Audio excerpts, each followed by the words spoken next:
In this video, I want to cover how you can refine your masks. So once you've created and then applied your mask, you may want to further refine it, and that's where these group options come into play.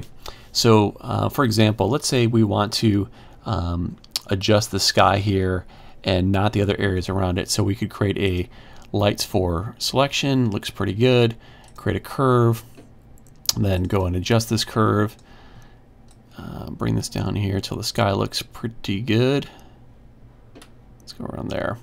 And so we've made this adjustment to the sky, but you'll notice that it's not just the sky. If we look at the mask, there's all this foreground area here. Now we could go and paint that out. That's certainly an option. In this case, the mask is so clean that it would be very easy to do, but there is a faster option. And just showing the difference here. So if we look at the foreground here, we knew the mask was applied here. You can see that it's causing some collateral damage. You know, these lights in the bushes don't look as good. So we really don't want this adjustment applied everywhere. We just want to adjust the sky, but not this foreground stuff. So if we want to get rid of this, one option is to use the group option. And the way that groups work, you just simply click on it. You're just creating a group, same as when you click down here. And has a mask by default that is just a white mask, meaning everything is selected.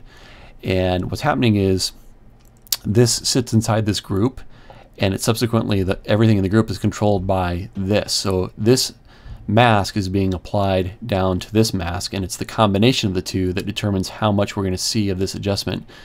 So if I go into this mask, I can grab a paintbrush, set it to black paint, and just simply start painting this mask black, and we can see that we've restored this light. These other ones aren't there yet, but we can go and paint them in.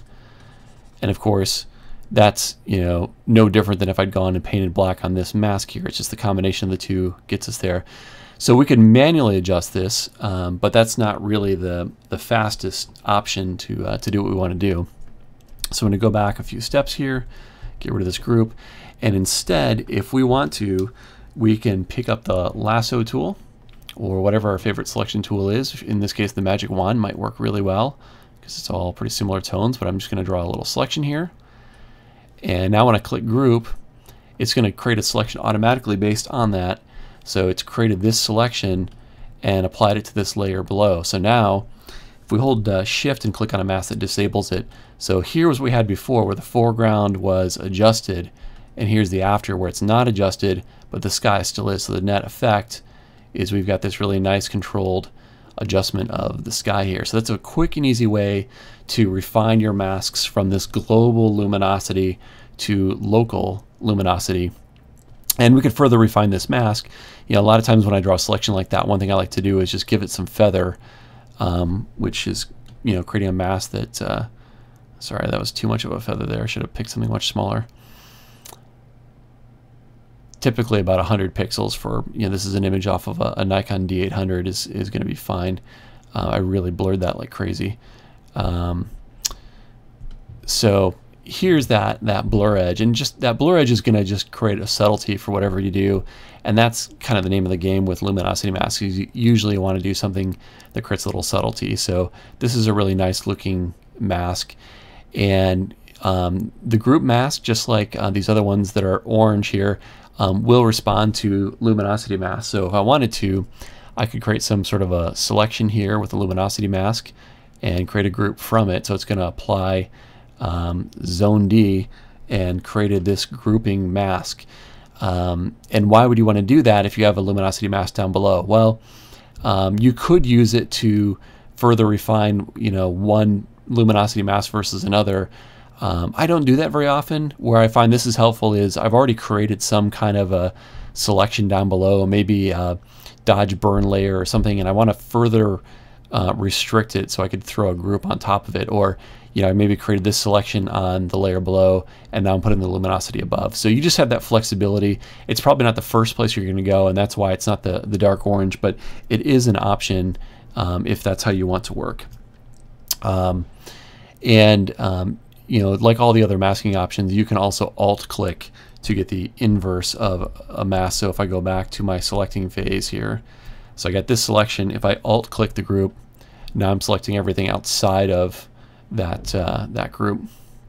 So just a nice, powerful way to, I'm just going to invert this, get back to the mask we had, to quickly refine these masks. But when you do this, you'll notice that every time we add an image mask here, it's basically another black and white image being stored in your Photoshop TIFF file.